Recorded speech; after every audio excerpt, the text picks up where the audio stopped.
Good morning class. Today I am going to start new lesson 14 जिसका नाम है North America, जिसका economic feature. हम लोगों ने नॉर्थ अमेरिका को देखा था लेकिन जोग्राफिकल एक्सपेक्ट में देखा था।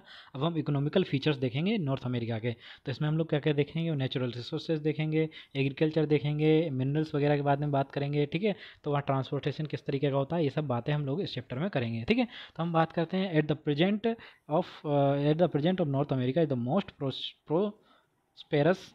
प्रोस्पेरस का मतलब होता है successful, a very highly industrial continent. ठीक है, तो मतलब बहुत ज़्यादा सक्सेसफुल और इंडस्ट्रियल कॉन्टिनेंट देखने को आपको ये नॉर्थ अमेरिका मिलता है। ठीक है, it economic condition very strong और also advance continent, industrial also, मतलब इंडस्ट्री में भी बहुत अच्छा है ये कॉन्टिनेंट। तो हम बात करते हैं पहले रिसोर्सेज की। दो तरीके के रिसोर्सेज होते हैं, नेचुरल रिसोर्सेज होते हैं। पहले नेचुरल रिसोर्सेज की बात करते हैं तो the entire thing given free by the nature called natural wealth.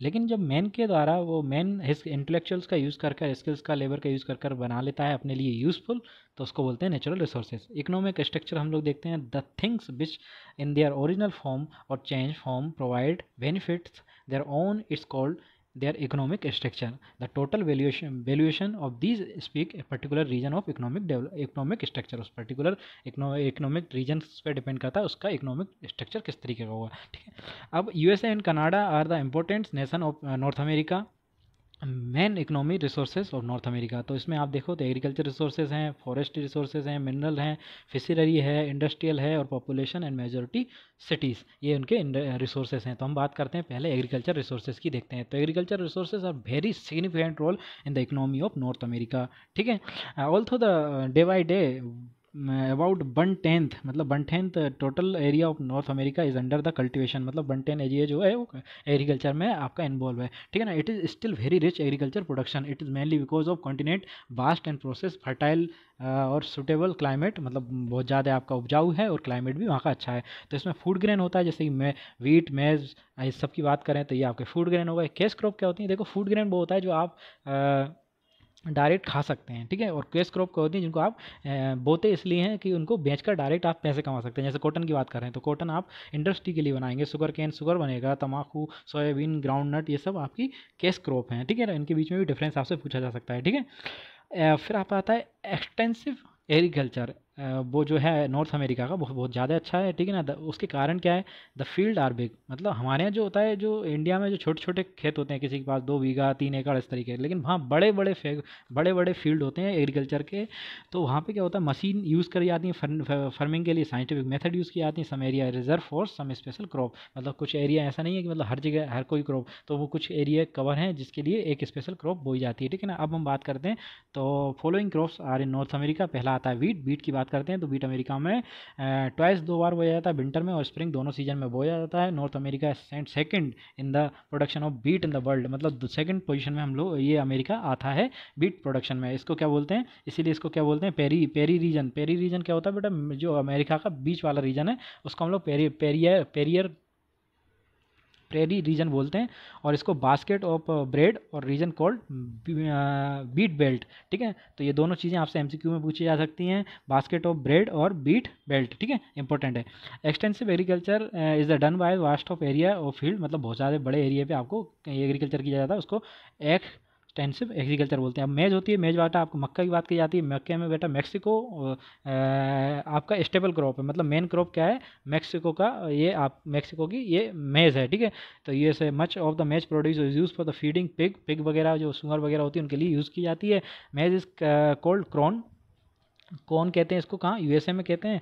ठीक है, अब इसके बाद जो मेन है वो है कि है ना, having a immense production in central parts called belt of मेज, मतलब सेंट्रल पार्ट को क्या बोलते हैं, बेल्ट ऑफ मेज कहते हैं। और वहाँ ऊपर आपको बीट का बेल्ट मिला था। ठीक है, फिर वेल्ले production in large in Canada में इसको प्रोडक्शन किया जाता है। फिर इसके बाद आता है मिलेट, मतलब बाजरा। ये कहाँ पे, यूएसए में और मेक्सिको में आपको ज़्यादा देखने को मिलेगा। ठीक है ना, production US stand first and Mexico fourth. World में फर्स्ट स्टैंड किसका आता है, मेक्सिको का, और फोर्थ आता है फोर्थ वर्ल्ड में इसका स्टैंड है, ठीक है। इसके बाद आता है राइस। ये आपको डिफरेंट डिफरेंट एरियाज पे आपको डिस्ट्रीब्यूशन दिया हुआ है, कहाँ कहाँ कौन सी क्रॉप है। इसको आप बाकायदा बैठ के आराम से देखें तो आपको समझ में आएगा। जैसे ये आपका गेहूं के लिए दिया गया है, ठीक है। तो ये सारी चीज़ें आपको डिस्ट्रीब्यूशन समझ में आएगा, ठीक है। अब राइस का जो प्रोडक्शन होता है वो मिसिसिपी के डेल्टा पे ज़्यादा देखने को मिलता है। फिर soybean, USA produce soybean 1/4 of soybean in the world, मतलब 1/4 जो सोयाबीन है वो कहाँ से, यूएसए से आता है। Cotton, chief producer of cotton and US stand first among on cotton production in country, ठीक है। South east part is called as cotton belt. South east part को कॉटन बेल्ट, वो क्या बोलते हैं इसका, आपका कॉटन बेल्ट बोलते हैं। फिर इसके बाद आती है बेटा ग्राउंडनट। तो groundnut USA, Mexico, central America में देखने को मिलेगा। शुगर कैन आपका क्यूबा में ज़्यादा होता है। Cuba is known age home of sugar, ठीक है ना। क्यूबा को क्या बोलते हैं, होम ऑफ शुगर बोलते हैं, ठीक है। फिर तम्बाकू देखने को मिलेगा। यूएसए सेकंड प्लेस आता है ग्रोन इन तम्बाकू। मैक्सिको बारे एरिया में, कोस्टल एरिया में आपको देखने को मिलेगा। फ्रूट बेली, मतलब कैलिफोर्निया को क्या बोलते हैं, फ्रूट के लिए जाना जाता है California. Beside fruits are coastal ईस्टल एरिया, ठीक है ना। तो ये आपको फ्रूट्स का भी कॉन्ट्रीब्यूशन दिया हुआ, सॉरी आयरन और ये मिनरल्स के लिए दिया हुआ है, किधर किधर कौन कौन सा मिनरल्स पाया जाता है, ठीक है। तो अब यहाँ पे बात करते हैं मिनरल एंड पावर रिसोर्सेज की। North America is wide variety of minerals, major producer of petroleum, natural gas, nickel, zinc, lead और gold, silver, copper, zinc and the world about the 32% of world zinc and 27% of coal 25% of petroleum कहाँ निकलता है बेटा, आपका North America में। Mexico is the largest producer of silver, Mexico में सबसे ज़्यादा सिल्वर निकलती है आपकी, ठीक है। तो कुछ आपके मिनरल्स हैं वो आपको देखिए यहाँ पे दिया हुआ है। आपका आयरन है वो कहाँ पे, आपका नियर ग्रेट लेक के पास यूएसए में, ठीक है। Canada and Mexico. कॉपर आपकी कनाडा, वेस्टर्न यूएसए में, ठीक है। जिंक आपका कनाडा, यूएसए में। कनाडा फर्स्ट है जिंक में, प्रोडक्शन में कनाडा फर्स्ट आता है। फिर गोल्ड आपका Duchenne in Canada, British Columbia and Colorado valley में आपको देखने को मिलेगा। सिल्वर मैक्सिको, अभी हमने देखा भी था, सिल्वर के बारे में हमने पढ़ा था कि जो Mexico is the largest producer of silver, ठीक है। मैक्सिको सबसे ज़्यादा प्रोड्यूस भी करता है। कोयला एपल चीन में आपको देखने को मिलेगा। पेट्रोलियम आपका टेक्सास में देखने को मिलेगा।